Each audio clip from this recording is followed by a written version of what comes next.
Hello friends.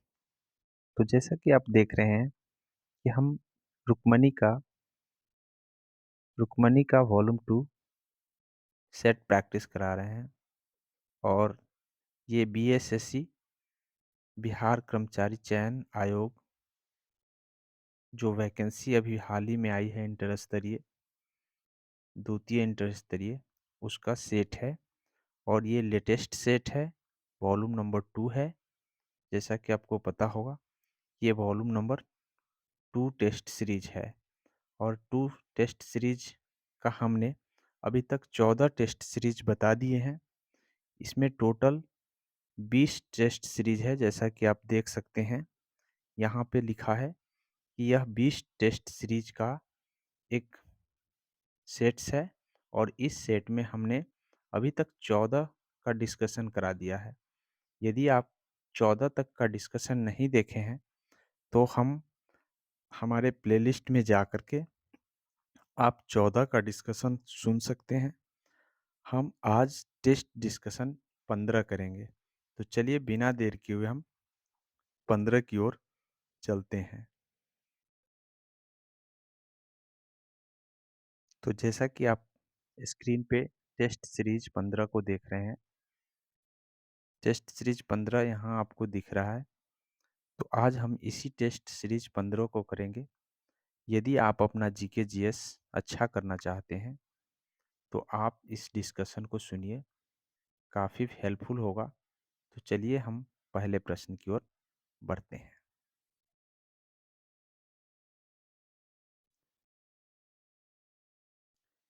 प्रथम प्रश्न आपसे बोला है कि चीन में आयोजित वर्ल्ड यूनिवर्सिटी गेम 2023 पदक तालिका में भारत कौन सा स्थान पर रहे हैं।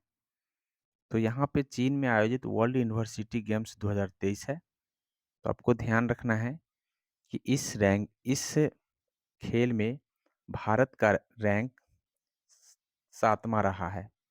इस बातों को ध्यान रखेंगे।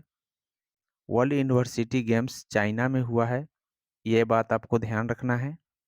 दूसरी बात, इसका स्थान 7वां रहा है। तीसरी बात, इसमें कुल 26 पदक भारत के द्वारा जीते गए हैं, जिसमें 11 प्लस 5 प्लस आपको 10 याद रखना है। गोल्ड है, रजत है, सिल्वर है और कांस्य है। इस तरह से आपको ये याद रखने हैं और 7th रैंक याद रखने हैं। आगे बढ़ते हैं, अगले प्रश्न की ओर बढ़ेंगे। नेक्स्ट प्रश्न देखिए। नेक्स्ट प्रश्न है प्रश्न नंबर 2 प्रश्न नंबर में बोला है, निम्नलिखित में वर्तमान में विश्व के मुख्य अर्थशास्त्री हैं। विश्व बैंक के आपको बोला है कि अर्थशास्त्री कौन है, मुख्य अर्थशास्त्री। तो इसका राइट आंसर डी हो जाएगा। इंदरमीत गिल जो है विश्व बैंक के अर्थशास्त्री है। बात कर ले केवी सुब्रमण्यम की। तो केवी सुब्रमण्यम आईएमएफ के भारत के कार्यकारी निदेशक है। विश्व बैंक के वर्तमान अध्यक्ष की बात करें तो अजय बंगा है। इस बातों को ध्यान रखेंगे। वही संयुक्त राष्ट्र में भारत की पहली महिला राजदूत की बात करें तो ये रुचिरा कंबोज है। तो इन सभी को आपको ध्यान रखना है। अगले प्रश्न की ओर बढ़ेंगे और अगला प्रश्न आप देखिए। अगला प्रश्न नंबर 3 है। 3 हमसे बोला है कि अक्टूबर 2023 में बंगाल की खाड़ी में कौन सा तूफान की वजह से बांग्लादेश और पश्चिम बंगाल प्रभावित हुए हैं। ये क्षेत्र प्रभावित हुए हैं। तो इसका जो राइट आंसर हो जाएगा, आपको ध्यान रखना है सी, हामुन चक्रवात जो है से बांग्लादेश और पश्चिम बंगाल प्रभावित हुआ है। 2023 में भारत ने ऑपरेशन करुणा शुरू करके म्यांमार के चक्रवात में मोर्चा से प्रभावित होने वाले लोगों की सहायता की है। इस बातों को ध्यान रखेंगे। वही 2023 में चक्रवात बिपरजोय जो अरब सागर से चली है। अरब सागर से सबसे लंबे जीवन काल का वाला चक्रवात बन गया है। बात कर ले नवंबर 2023 की, तो चक्रवात मैकोंग जो बंगाल की खाड़ी से टकराया था। तो मैकोंग बंगाल की खाड़ी से टकराया था, वही बिपरजॉय अरब सागर से चला है।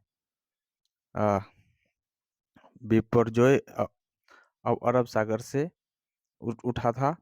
वही बात कर ले मोचा को, तो मोचा म्यांमार को प्रभावित किया था। इतनी बात आपको ध्यान रखना है। अगले प्रश्न की ओर बढ़ेंगे। प्रश्न नंबर 4 है। देखिए प्रश्न नंबर 4 को देखते हैं। प्रश्न नंबर 4, स्वतंत्रता से पूर्व कौन सा भारतीय क्षेत्र काला पानी के नाम से जाना जाता था? तो आपको ध्यान रखना है, अंडमान निकोबार को काला पानी के नाम से जाना जाता है। बात कर ले अन्य फैक्ट की, तो अंडमान निकोबार द्वीप समूह का क्षेत्र इसमें ही सेलुलर जेल है। और पोर्ट ब्लेयर अंडमान निकोबार का एक द्वीप है, जो अंडमान निकोबार के मुख्यालय भी है। पोर्ट ब्लेयर में बीडी सावरकर नाम के जेल है। जेल का एक कक्ष है। पोर्ट ब्लेयर भारत का 13वां बंदरगाह भी है। इतनी बात आपको ध्यान इस प्रश्नों से रखना है। अगले प्रश्न की ओर बढ़ते हैं। प्रश्न नंबर है 5। 5 नंबर प्रश्न को देखिए। 5 नंबर प्रश्न में आपसे बोला है कि किस देश में सर्वप्रथम पेट्रोलियम उत्पादन हुआ? इसका राइट आंसर डी हो जाएगा। सबसे पहले संयुक्त राज्य अमेरिका में पेट्रोलियम उत्पादन हुए थे।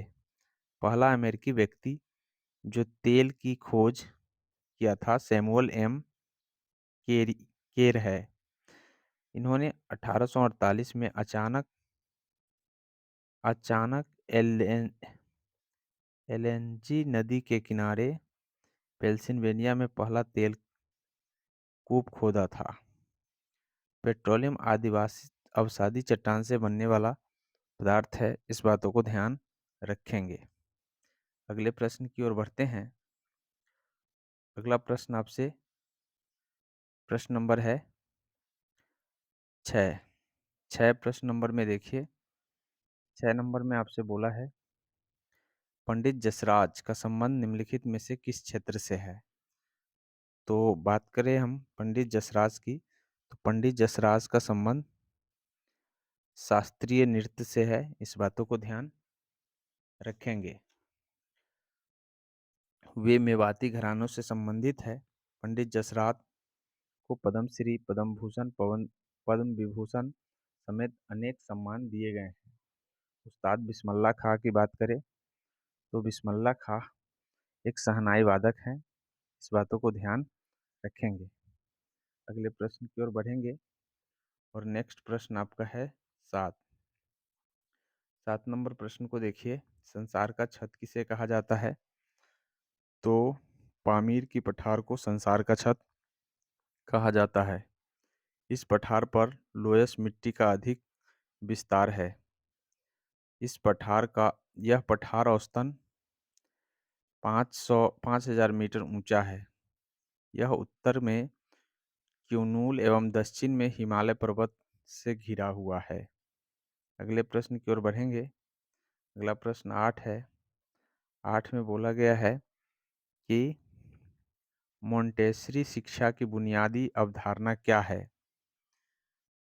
तो ध्यान रखेंगे, प्रयोग के माध्यम से स्वयं का खोज करना, ये मोंटेसरी शिक्षा का बुनियादी अवधारणा है। नेक्स्ट प्रश्न की ओर बढ़ेंगे। प्रश्न नंबर 9। प्रश्न नंबर 9 को देखें। यहाँ पे लिखा है कि अंतर्राष्ट्रीय रूप से दिए जाने वाले पुरस्कार एबल पुरस्कार निम्नलिखित में से किस एक क्षेत्र में जीवन कालिक उपलब्धियों के लिए प्रदान किया जाता है? एबल पुरस्कार किस लिए प्रदान किया जाता है, ये पूछा गया है। एबल पुरस्कार गणित के क्षेत्रों में प्रदान किया जाता है। इस बात को ध्यान रखेंगे। एबल पुरस्कार 2023 नॉर्वे सरकार के द्वारा गणित के क्षेत्र में उत्कृष्ट कार्य करने हेतु प्रदान किए गए हैं। 2022 में प्रसिद्ध गणितज्ञ नील हेनरिक एबल को स्मृति में 2002 में जो है नॉर्वे के प्रसिद्ध गणितज्ञ के याद में, जिनका नाम नील हेनरिक है, उनके याद में दिए जाते हैं। अगले प्रश्न की ओर बढ़ेंगे। अगला प्रश्न है आपका, हाल ही में किस राज्य के महिलाओं और बच्चों को में एनीमिया मुक्त पूर्ण उन्मूलन सुनिश्चित करने हेतु अम्लान अभियान शुरू किया गया है? इसका राइट आंसर हो जाएगा, आपको ध्यान रखना है, ओडिशा। अम्लान अभियान ओडिशा सरकार के द्वारा शुरू किया गया है। पंजाब राज्य के द्वारा बात करें तो लोगों को शिकायतों ले जाने समाधान हेतु लोक मिलनी योजना शुरू किया गया है। मध्य प्रदेश की बात करें तो लाडली लक्ष्मी योजना शुरू किया गया है। महाराष्ट्र की बात करें तो 50,000 कैदियों को 50,000 लोन देने के लिए जिबहाला योजना शुरू किया गया है। वही हिमाचल प्रदेश की बात करें तो डेयरी विकास के लिए संजीवनी योजना शुरू किया गया है। तो आप सभी को याद रखेंगे। अगले प्रश्न की ओर बढ़ते हैं। प्रसिद्ध पुस्तक दास कैपिटल के लेखक का नाम पूछा है। तो दास कैपिटल के लेखक आपको ध्यान रखना है, कार्ल मार्क्स है दास कैपिटल के लेखक। दास कैपिटल का प्रकाशन 1867 ईस्वी में हुआ था। द कम्युनिस्ट मैनिफेस्टो नामक पुस्तक की रचना कार्ल मार्क्स के ही हैं। अमर्त्य सेन ने भारत के प्रसिद्ध अर्थशास्त्री इसके लिखित पुस्तक जो है development as freedom, home in the world, memoir, the idea of justice, गरीबी और अकाल, ये सब अमर्त्य सेन के लिखे पुस्तक है। वही glimpses of the world history, discovery of India, Jawaharlal Nehru के लिखा हुआ पुस्तक है। अगले प्रश्न की ओर बढ़ेंगे। प्रश्न नंबर होगा 12। प्रश्न नंबर 12 को देखिए। प्रश्न नंबर 12 में बोला है कि ग्लोबल हंगर सूचकांक 2023 में भारत का स्थान क्या रहा है? तो भारत का स्थान 111 रहा है। इस बातों को ध्यान रखेंगे। 2023 के इंडेक्स बताता है कि 111 स्थान पर भारत रहा है। वैश्विक सतत रिपोर्ट 2023 की बात करें तो 112 रहा है। विश्व आर्थिक स्वतंत्रता सूचकांक की बात करें तो 131 स्थान पर रहे हैं। और बात कर ले यदि वैश्विक शांति सूचकांक की तो 126 पर रहा है। शांति और खुशहाली दोनों में ही 126 पर रहा है। इस बातों को ध्यान रखेंगे। अगले प्रश्न की ओर बढ़ते हैं। अंतर्राष्ट्रीय पृथ्वी दिवस 2023 का विषय डैश है। तो अंतर्राष्ट्रीय पृथ्वी दिवस के विषय जो है, हमारे ग्रह में निवेश करें। 22 अप्रैल को पृथ्वी दिवस मनाया जाता है। 2009 में संयुक्त राष्ट्र द्वारा आधिकारिक तौर पर पृथ्वी दिवस का नाम बदलकर अंतर्राष्ट्रीय मातृ दिवस कर दिया गया। बिहार दिवस 22 मार्च को मनाया जाता है। अगले प्रश्न की ओर बढ़ेंगे और अगला प्रश्न आपका 14 है। निम्नलिखित में से किस राजवंश के शासनकाल को भारतीय इतिहास का स्वर्ण काल कहा जाता है? तो भारतीय इतिहास के स्वर्ण काल आपको ध्यान रखना है, गुप्त शासनकाल को कहा जाता है। गुप्त काल में साहित्य में काफी प्रगति आई थी, इसीलिए साहित्य युग का स्वर्ण युग कहा जाता है। गुप्त साम्राज्य की शासन व्यवस्था राजतंत्रात्मक था। गुप्त शासक गुप्त वंश के शासकों ने मंदिर एवं ब्राह्मणों को अधिक अधिक ग्राम अनुदान किया था। गुर्जर प्रतिहार वंश के संस्थापक नागभट्ट प्रथम थे। लोदी वंश के संस्थापक बहलोल लोदी थे।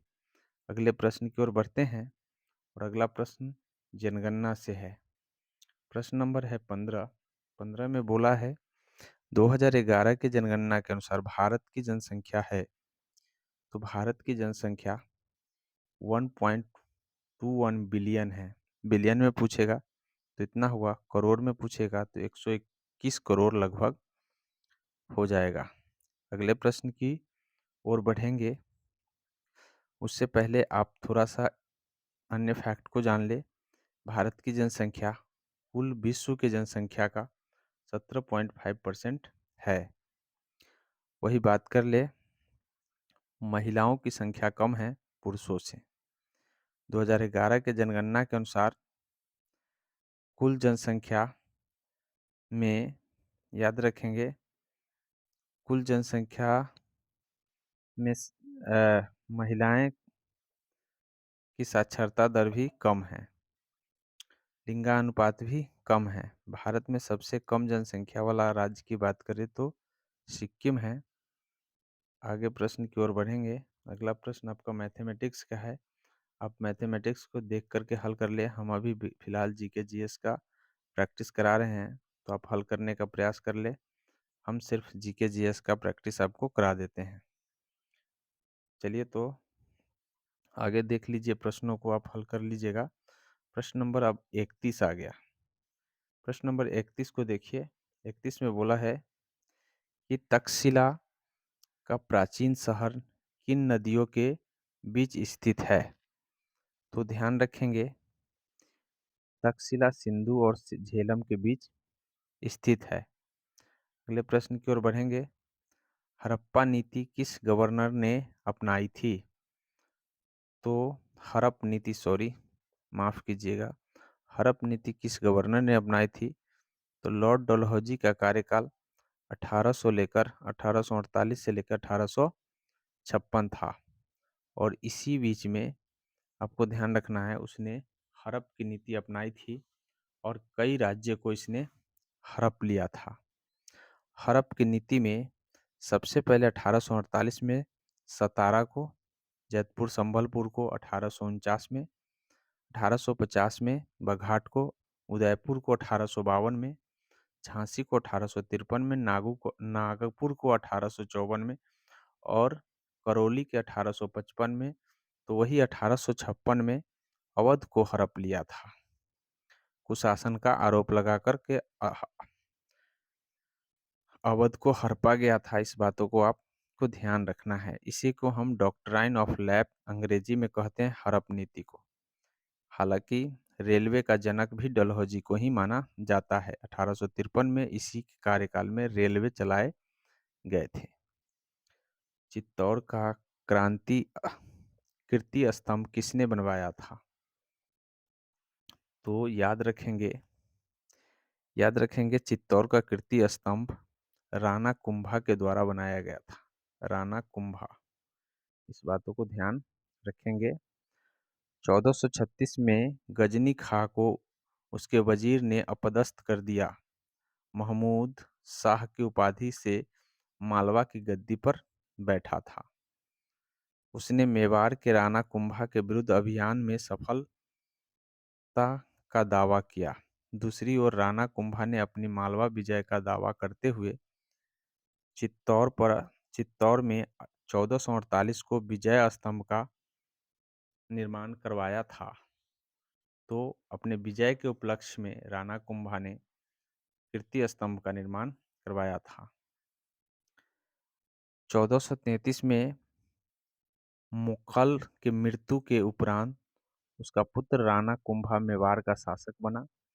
कीर्ति स्तंभ को हिंदू देवशास्त्र का मिश्रित कोश कहा जाता है। राणा कुंभा ने 4 अस्थायी भाषाओं के 4 नाटक की रचना की है। राणा कुंभा की मृत्यु के पश्चात उदय सिंह प्रथम रायमल के तदुपरांत राणा संगा ने शासन किया। खतौली के युद्ध में राणा संगा ने दिल्ली के शासक इब्राहिम लोदी को पराजित किया था। ये सारे फैक्ट आपको याद रखने हैं। मुंडाओं के विद्रोह कब हुए? तो मुंडा का विद्रोह आपको ध्यान रखना है 99 से लेकर 1900, 1899 से 1900 के बीच में हुआ था। अगले प्रश्न की ओर बढ़ेंगे और नेक्स्ट प्रश्न आपका है, पुरी की रथ यात्रा किसके सम्मान में की जाती है? याद रखेंगे, पुरी की रथ यात्रा भगवान जगन्नाथ के सम्मान में किया जाता है। यह उड़ीसा का एक पर्व त्योहार है। आषाढ़ मास में मनाया जाता है। भगवान जगन्नाथ के रथ का नाम नंदी घोष है। वही भगवान बलभद्र के रथ का नाम जलध्वज है। इस बातों को ध्यान रखेंगे। सुभद्रा के रथ का नाम देवदलन है। अगले प्रश्न की ओर बढ़ेंगे। अगला प्रश्न आप देख लीजिए। अगले प्रश्न 36 है। 36 की ओर बढ़ेंगे। 36 नंबर बोला है, गुरु केलुचरण महापात्र किस शास्त्रीय नृत्य शैली से निपुण थे? तो ध्यान रखेंगे, वे ओडिसी शास्त्रीय नृत्य से निपुण थे। इस बातों को ध्यान रखेंगे। ब्रह्मेश्वर मंदिर के शिलालेख तथा कोणार्क के सूर्य मंदिर केंद्रीय कक्ष में ओडिशा नृत्य का उल्लेख मिलता है। प्रश्न नंबर 37 की ओर बढ़ते हैं।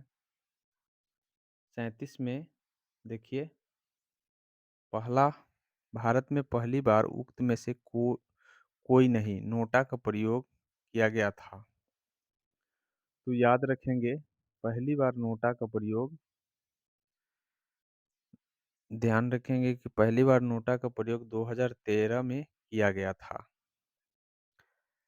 पहली बार नोटा जो है भारत में पहली बार 2013 में हुआ था। लेकिन नोटा का इस्तेमाल मध्य प्रदेश, छत्तीसगढ़, मिजोरम, दिल्ली विधानसभा के दौरान भी हो चुके थे। 16वीं लोकसभा चुनाव में नोटा का प्रयोग पहली बार किया गया है।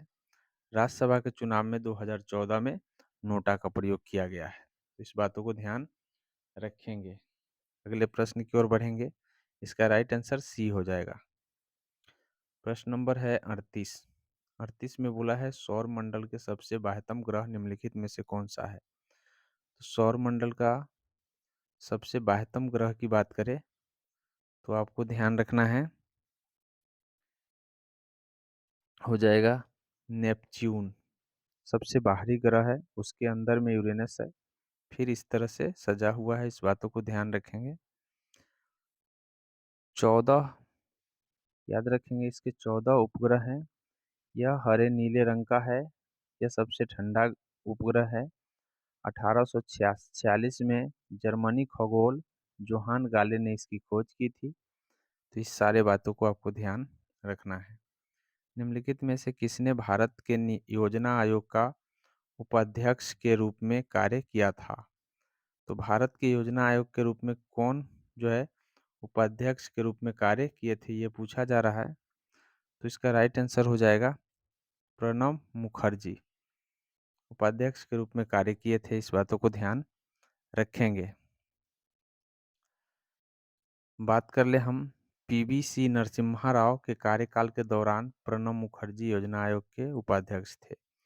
वही 2019 में प्रणब मुखर्जी को भारत रत्न से भी सम्मानित किया गया है। भारत के 13वें राष्ट्रपति के रूप में कार्य भी किए हैं। प्रणब मुखर्जी की किताब द कोलिएशन ईयर्स है, जो कि पिछले बीएसएससी के क्लास में पूछे गए थे एग्जाम में। तो इस बातों को ध्यान रखेंगे।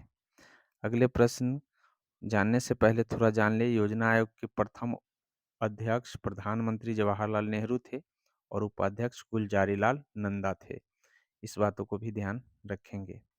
अगले प्रश्न की ओर बढ़ें तो नेक्स्ट प्रश्न है, भारत भरत जन के नाम पर इंडिया का नाम भरत रखा गया। निम्नलिखित में से किस वेद में इस जन का सर्वप्रथम उल्लेख किया गया है? तो ऋग्वेद में इसका सर्वप्रथम उल्लेख मिलता है। ऋग्वेद में कुल 10 मंडल है, 1028 सूक्त है और लगभग 10,580 ऋचाएं हैं। 9वें मंडल में सोम देवता का उल्लेख है। 10वें मंडल में 4 वर्णों का उल्लेख है। ऋग्वेद के 2 ब्राह्मण ग्रंथ है, ऐत्रेय और कौशिकी। बात कर ले संयुक्त राष्ट्र शैक्षणिक, वैज्ञानिक और सांस्कृतिक संगठन यूनेस्को द्वारा ऋग्वेद को विश्व का मानव धरोहर साहित्य 2007 में शामिल किया गया है। अगले प्रश्न की ओर बढ़ेंगे। और नेक्स्ट प्रश्न 41 है। 41 में बोला है कि मुस्लिम लीग के लाहौर अधिवेशन 1940 की अध्यक्षता किसने करी थी? तो मोहम्मद अली जिन्नाह लाहौर अधिवेशन की अध्यक्षता किए थे। बात करें मुस्लिम लीग की स्थापना की, तो नवाब सलीमुल्लाह खां के नेतृत्व में 1906 में मुस्लिम लीग की स्थापना हुआ था। मुस्लिम लीग की प्रथम बैठक की बात करें तो 1908 में प्रथम बैठक अमृतसर में हुआ है। 1940 के लाहौर अधिवेशन में द्विराष्ट्र सिद्धांत का प्रस्ताव पारित किया गया था, जिसके अध्यक्ष मोहम्मद अली जिन्ना थे। रैयतवाड़ी प्रथम प्रथा प्रारंभ किसने की थी? तो रैयतवाड़ी प्रथा आपको ध्यान रखना है कि टॉमस मुनरो के द्वारा स्थापित किया गया था। सन 1792 में प्रायोगिक तौर पर 12 महल के क्षेत्रों में प्रारंभ किए गए थे, लेकिन आगे चल कर के भारत के 51% भूभाग पर रैयतवाड़ी व्यवस्था को टॉमस मुनरो के द्वारा लागू किया गया था। रैयतवाड़ी व्यवस्था 30 वर्ष बाद समीक्षा करने की व्यवस्था थी। अगले प्रश्न की ओर बढ़ते हैं। भारत में स्थानीय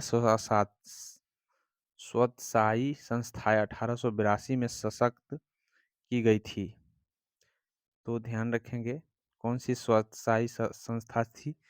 तो वे संस्था थी लॉर्ड किसके द्वारा की गई थी? तो रिपन के द्वारा की गई थी 1882 में। जैसा कि आपको पता होगा कि रिपन का कार्यकाल 1880 से लेकर 84 तक था। तो उस अपने कार्यकाल के दौरान स्थानीय स्वशासन संस्था की स्थापना की।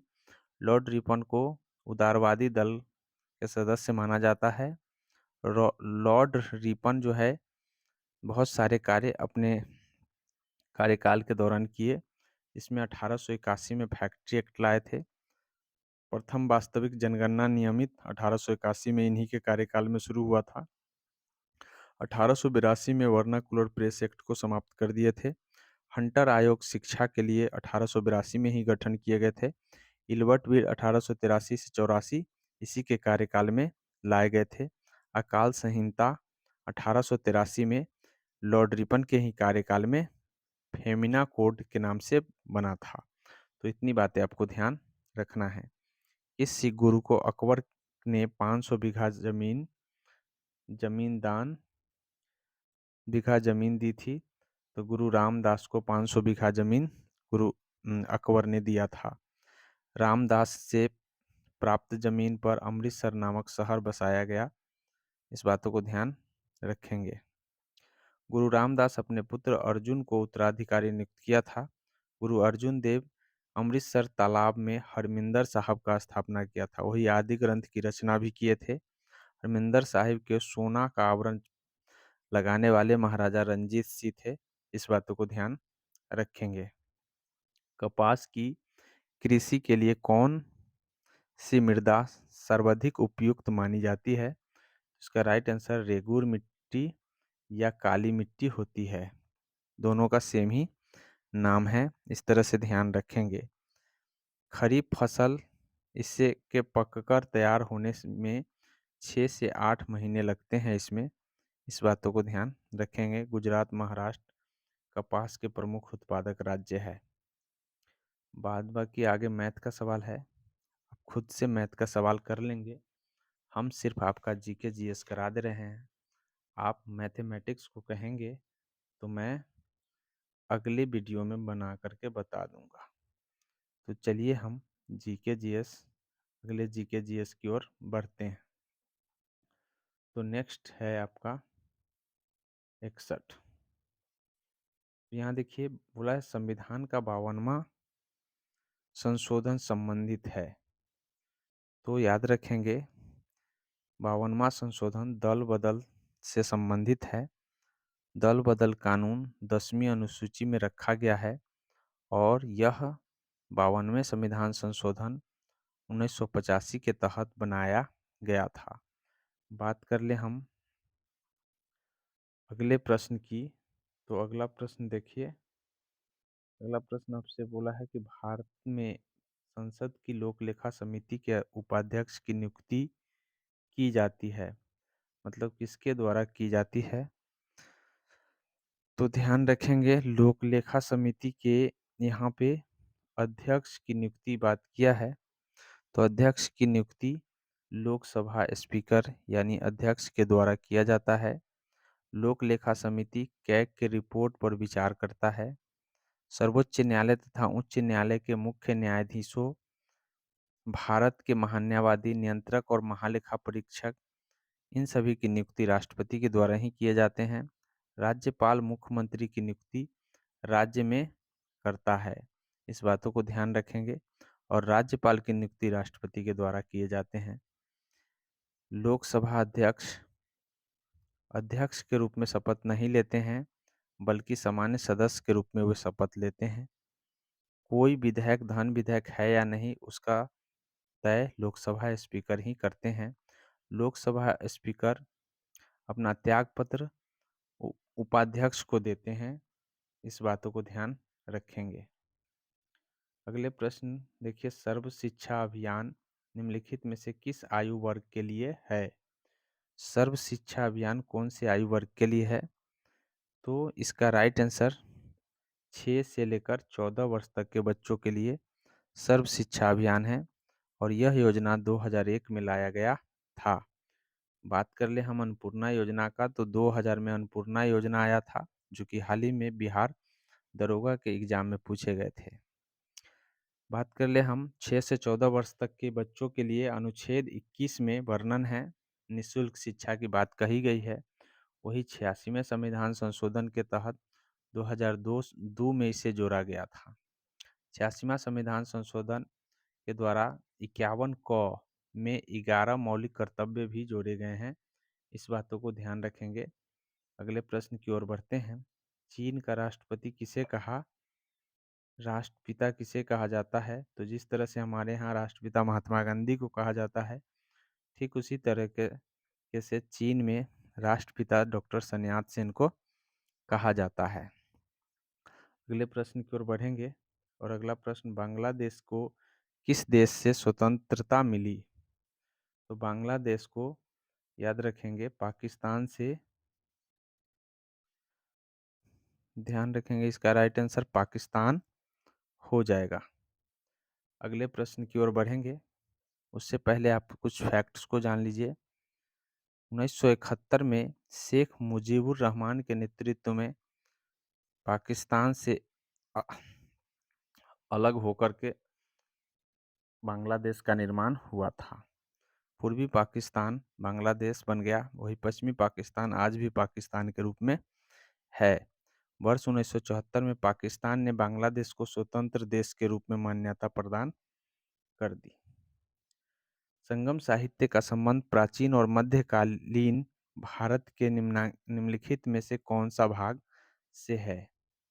तो इसका राइट आंसर हो जाएगा, ध्यान रखेंगे, सी, दक्षिण भारत से है। बौद्ध ग्रंथ ललित विस्तार में कितनी किताबी लिपियों का उल्लेख किया गया है? तो इसका राइट आंसर सी हो जाएगा। सी हो जाएगा। बौद्ध ग्रंथ में 64 किताब लिपियों का उल्लेख किया गया है। ललित विस्तार बौद्ध संप्रदाय का ग्रंथ है। महायान, आदर्श, बोधिसत्व, अवलोकितेश्वर, ये सब बौद्ध से संबंधित है। अगले प्रश्न को देखिए, और इस प्रश्न में बोला गया है कि धारणीय विकास भावी पीढ़ियों को अपनी आवश्यकता के पूरा करने के सामर्थ्य से समझौता किए बगैर वर्तमान की आवश्यकता को पूरा करता है। इस परिक्षेप में धारणीय विकास का सिद्धांत निम्नलिखित में से एक सिद्धांत स्वाभाविक रूप से जुड़ा हुआ है, किससे जुड़ा हुआ है ये पूछा गया है। तो यह जो है धारणा क्षमता से जुड़ा हुआ है। निम्नलिखित घटनाओं पर ध्यान दें और काल के अनुसार सजाना है। तो याद रखेंगे कि पहले 3 हुआ, अर्थात अर्थात याद रखेंगे कि हरित क्रांति हरित क्रांति आया था 1966 से 67 के दशक। वही बैंकों का राष्ट्रीयकरण 1969 में हुआ था। वही गरीबी हटाओ का नारा 1971 में दिए गए थे। तो पहले 3, 2 तब 1। अगले प्रश्न की ओर बढ़ेंगे और अगला प्रश्न 70 है। भारतीय संविधान का निम्न में से कौन-सा अनुच्छेद यह प्रदान करता है यह प्रावधान करता है कि राज्य ग्राम पंचायतों का गठन संबंध उचित कदम उठाएगा? तो इसका राइट आंसर 40, अनुच्छेद 40 ए हो जाएगा। वित्तीय समावेशन एवं आर्थिक भागीदारी सुनिश्चित करने वाले महत्वाकांक्षी योजना का नाम क्या है? तो इसका राइट आंसर सी हो जाएगा, प्रधानमंत्री जनधन योजना हो जाएंगे। प्रधानमंत्री जनधन योजना, इसका राइट आंसर सी हो जाएगा। अगले प्रश्न की ओर बढ़ते हैं। विकासशील देशों में ग्रामीण गरीबी को कम करने के लिए वर्ष डैश में international fund for agriculture development का गठन किया गया था।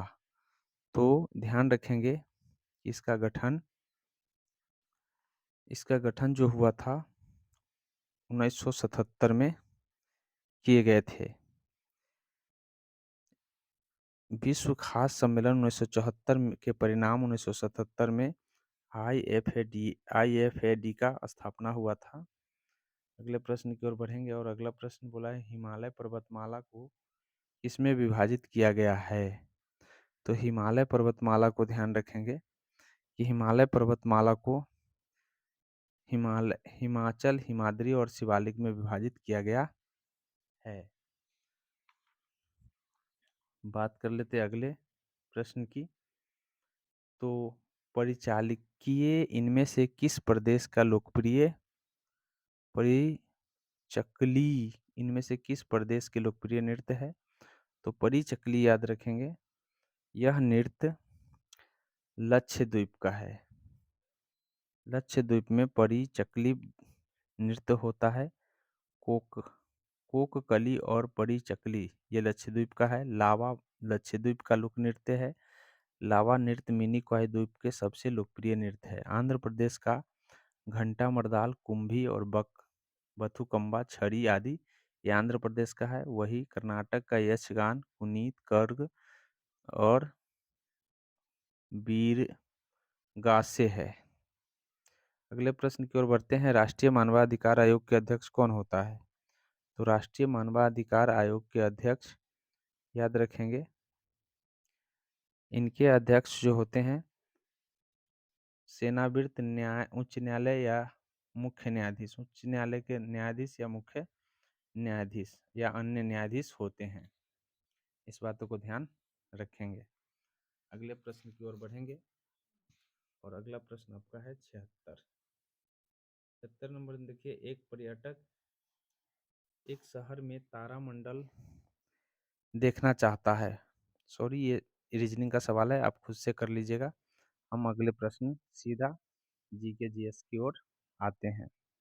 अब प्रश्न नंबर होगा आपका 91। देखिए 91 में बोला है कि प्रसिद्ध जूलू जनजाति किस देश से संबंधित है? तो जूलू जनजाति का जो संबंध है याद रखेंगे, यह दक्षिण अफ्रीका से है। इंद्रावती बाघ रिजर्व कहाँ स्थित है? तो इंद्रावती बाघ रिजर्व छत्तीसगढ़ में स्थित है। इसका राइट आंसर हो जाएगा छत्तीसगढ़। राइट आंसर जो होंगे छत्तीसगढ़ हो जाएगा। अगले प्रश्न की ओर बढ़ते हैं। राष्ट्रीय हरित न्यायाधिकरण की स्थापना हुई थी। तो हरित न्यायाधिकरण की स्थापना 2010 में किया गया था, जिसे एनजीटी के नाम से भी जानते हैं। इस बातों को ध्यान रखेंगे। अगले प्रश्न एनजीटी की स्थापना 2010 में नई दिल्ली में किया गया था। इस बातों को भी ध्यान रखेंगे। अगला प्रश्न है 94 प्रश्न नंबर है। बोला है कि निम्नलिखित में अफ्रीका का कौन सा एक देश ओपेक का सदस्य नहीं है? तो ओपेक का सदस्य आपको ध्यान रखना है दक्षिण अफ्रीका के देश। अफ्रीका ओपेक का सदस्य नहीं है और इसकी स्थापना 1960 में हुआ है। इसका जो मुख्यालय है वो वियना में है। इस बातों को ध्यान रखेंगे। अल्जीरिया, अंगोला, कांगो, भूमध्यसागरीय Guinea, Gabon, Iran, Iraq, Kuwait, Libya, Nigeria, Saudi Arab, संयुक्त अरब अमीरात और वेनेजुएला इसके सदस्य हैं। दिल्ली हाल ही में घोषित किया गया है अभी। बोला है आधुनिक भारत के सबसे नाटककार कौन है? तो आधुनिक भारत के सबसे बड़ा नाटककार जो है भारतेंदु हरिश्चंद्र हैं। इस बातों को ध्यान रखेंगे। बोला आधुनिक आवर्त सारणी में किस वर्ग का पूर्ण आवरण वाले संयोजी इलेक्ट्रॉन और रासायनिक रूप से अक्रिय तत्व है? तो रासायनिक रूप से अक्रिय तत्व 18 समूह 18 का है और 17 में हेलोजन का है। प्रकाश संश्लेषण की प्रक्रिया के दौरान कौन सी गैस उत्पन्न होती है? तो प्रकाश संश्लेषण की प्रक्रिया के दौरान आपको ध्यान रखना है ऑक्सीजन गैस मुक्त होती है और कार्बन डाइऑक्साइड गैस लिया जाता है। इस बातों को ध्यान रखेंगे। अगले प्रश्न 98 की ओर बढ़ते हैं और प्रश्न नंबर है 98। बोला है कि आरेखित दिए गए हैं आरेख। इसमें बोला है कि लास्ट में देख लीजिए सही कौन है, कौन सा आरेख सही दिखा रहा है। तो सही आरेख आप देख लीजिए कौन सा आरेख इसमें सही है। प्रश्न नंबर है आपका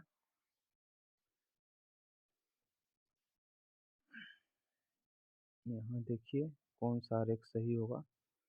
तो इसका जो राइट आंसर होंगे वो हो जाएंगे आपका बी। आरेख यहाँ सही दिख रहा है। क्यों? क्योंकि जब जब कोई जब कोई अ, प्रकाश एक माध्यम से दूसरे माध्यम में जैसे ही प्रवेश करता है थोड़ा नीचे झुकता है और फिर बाहर निकलता है फिर ऊपर उठता है। तो इस तरह से ध्यान रखेंगे। ये वाला फिगर बी जो है राइट आंसर हो जाएगा। अगले प्रश्न की ओर बढ़ते हैं। प्रतिरोध का एसआई मात्रक पूछा है। तो प्रतिरोध का एसआई मात्रक आपको ध्यान रखना है ओम होता है। प्रतिरोध का एसआई मात्रक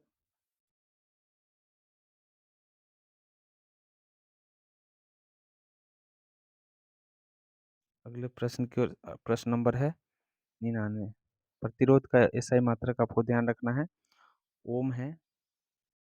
वही कैंडेला ताप का मात्रक है। इस बातों को ध्यान रखेंगे। और वाट शक्ति को वाट में मापा जाता है और वोल्टेज को वोल्ट में मापा जाता है। केव रोग का दूसरा नाम क्या है?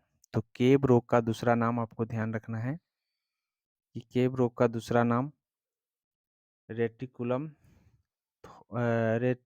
एंडोथेलियोसिस होता है। बेकिंग पाउडर में पाए जाने वाले तत्व का नाम बताइए। बेकिंग पाउडर में पाए जाने वाले तत्व सोडियम, हाइड्रोजन, कार्बन, ऑक्सीजन है। राइट आंसर सी हो जाएगा। निम्नलिखित में से किस स्थिति में कोई अवतल दर्पण बिंब से बड़ा वास्तविक प्रतिबिंब बनाता है? मतलब बिंब से बड़ा और वास्तविक प्रतिबिंब किस स्थिति में होगा? तो आपको ध्यान रखना है कि ऐसी स्थिति जब दर्पण के फोकस और वक्रता के बीच में जब बिंब दर्पण और वक्रता केंद्र के बीच में अर्थात एफ और सी के बीच में रखा जाए तब ऐसी स्थिति बनेगा। अगले प्रश्न की ओर बढ़ते हैं। अगला प्रश्न बोला है फूलों के अंडाशय के अंदर छोटे मनके जैसी संरचनाओं को कहा जाता है। तो जो फूलों के अंडाशय के अंदर जो छोटा मनके जैसी संरचना होता है उसे बीजाणु कहते हैं। निम्नलिखित में से कौन सा उपकरण विद्युत चुंबकीय प्रेरण का उद्घाटन घटना पर आधारित है? तो विद्युत चुंबकीय प्रेरण के घटना पर आधारित कौन सा घटना है? तो इसका राइट आंसर आपको ध्यान रखना है जनरेटर। ये विद्युत चुंबकीय प्रेरण पर आधारित है। डीऑक्सी राइबोज एवं राइबोज दोनों शर्कराएं जिस वर्ग से संबंधित है वे कौन है? तो ध्यान रखेंगे ये पेंटोजेज है। जेज। अगला है रीजनिंग का सवाल है, हम सिर्फ जीके जीएस करा रहे हैं। तो अब हम चलेंगे अगले प्रश्न की ओर। अगला प्रश्न नंबर आपका होगा 121। चलिए 121 से देखिए। 121 नंबर प्रश्न है, बोला है कि इनमें किस मिश्रण का उपयोग सोने को शुद्ध करने के लिए किया जाता है। सोने को शुद्ध करने के लिए कौन से मिश्रण का उपयोग किया जाता है? तो इसका राइट आंसर हो जाएगा सी, एक्वा रेजिया। अगले प्रश्न की ओर बढ़ेंगे। अगला प्रश्न बोला है निम्नलिखित में से कार्बन के यौगिक मिश्रण का द्रव बनाने में और उबालने का तापमान सर्वाधिक सर्वाधिक कौन सा होगा? तो सर्वाधिक जो है एसिटिक एसिड, तापमान सर्वाधिक किसका होगा? तो तापमान सर्वाधिक एसिटिक एसिड का होगा। अगले प्रश्न की ओर बढ़ते हैं और अगला प्रश्न जो है आपको प्रश्न नंबर 123 है। एक नेटवर्किंग डिवाइस जो कि कंप्यूटर या संचार उपकरणों को जोड़ने के दौरान नेटवर्क ट्रैफिक को फ़िल्टर करता है। तो नेटवर्क ट्रैफिक को फ़िल्टर करने वाला जो है आपको ध्यान रखना है, वो है वितरक, जो नेटवर्क ट्रैफिक को फ़िल्टर करता है। पेप्टिक द्रव पेप्टिक वर्ण के बीजाणु को पता लगाने के लिए वैज्ञानिक का नाम बताना है। तो वो वैज्ञानिक का नाम है, आपको ध्यान रखना है, बेरी मार्शल और रॉबिन वारेन। अगला प्रश्न नंबर होगा आपका 125। वह क्षेत्र जहां स्रोत से आने वाले पूरा प्रकाश अवरुद्ध हो जाता है। तो स्रोत से आने वाले पूरा प्रकाश जहां अवरुद्ध हो जाता है वे हैं प्रछाया, अम्ब्रा जिसको बोलते हैं। रासायनिक परिवर्तन के साथ होते हैं। तो रासायनिक परिवर्तन के साथ ध्यान रखना है, रासायनिक परिवर्तन के साथ नए प्रकार के निर्माण पदार्थों का निर्माण होता है, नाभिकीय एंथ्रोपोलॉजी का परिवर्तन होता है और पदार्थ के रासायनिक गुण में परिवर्तन होता है। तो राइट आंसर डी हो जाएगा। अगले प्रश्न की ओर बढ़ेंगे। अगला प्रश्न बोला है कि 0.2 ग्राम अणु हाइड्रोजन का एंटीपीक आयतन होगा। तो इसका जो आयतन होगा याद रखेंगे,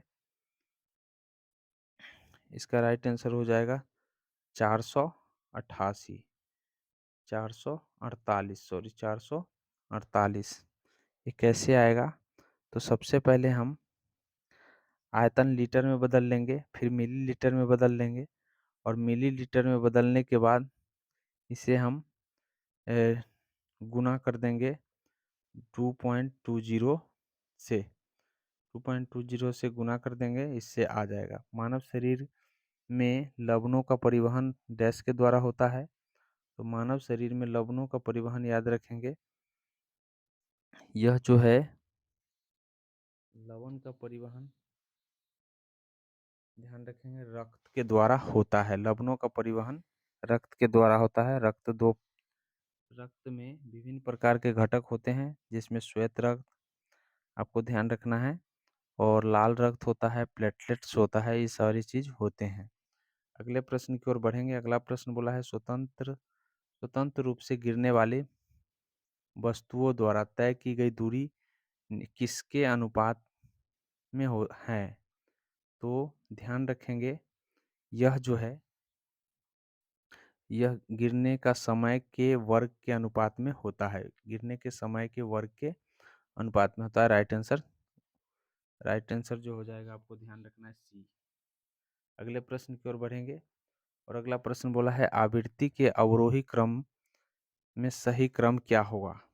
तो सही क्रम आपको ध्यान रखना है कि सबसे अधिक एक्स किरणें का यहाँ हो जाएगा, उसके बाद अवरक्त किरणें होगा, उसके बाद सूक्ष्म तरंगे और रेडियो तरंगे। सबसे जो कम आवृत्ति जो होगा वो रेडियो में होगा और सबसे ज़्यादा एक्स में। राइट आंसर सी हो जाएगा। अगले प्रश्न की ओर बढ़ेंगे और अगला प्रश्न जो है आपका 131। आवर्त सारणी के में किस तत्व की स्थिति में मौजूद मौजूद उसमें मौजूद डैश की संख्या से निर्धारित होती है? तो जो है इलेक्ट्रॉन की संख्या से निर्धारित होती है, इस बातों को ध्यान अ, न्यूट्रॉन न्यूट्रॉन नहीं सॉरी इलेक्ट्रॉन की संख्या नहीं होगा, माफ़ कीजिएगा। चूँकि इलेक्ट्रॉन की संख्या तो बदलता रहता है, इसीलिए न्यूट्रॉन की संख्या से निर्धारित होती है। न्यूट्रॉन की संख्या हमेशा पॉजिटिव होता है, इसलिए याद रखिएगा न्यूट्रॉन की संख्या से निर्धारित होता है। अगले प्रश्न की ओर बढ़ेंगे और अगला प्रश्न बोला है कि जब पानी में भरे हुए एक बीकर में कॉर्क कॉर्क और कील को रखा जाता है तो कॉर्क तैरते रहता है जबकि कील डूब जाता है। तो इसका कारण क्या हो सकता है? तो इसका ध्यान रखेंगे। इसका कारण ये है कि लोहे का कील का घनत्व ज़्यादा होता है, पानी के घनत्व से अधिक होता है लोहे का कील, इसीलिए डूब जाता है। बोला है कि सोडियम थायोसल्फेट का सूत्र कौन सा है? तो याद रखेंगे सोडियम थायोसल्फेट का जो सूत्र है वो सोडियम Na2SO H2O3 होता है। यदि किसी नमक का पीएच मान 14 है तो नमक डैश होता है। तो याद रखेंगे नमक जो होगा नमक कमजोर एसिड और सशक्त बेस होगा जिसका 14 पीएच होगा। कमजोर एसिड और सशक्त बेस। डीएनए का संश्लेषण को प्रभावित कौन करता है?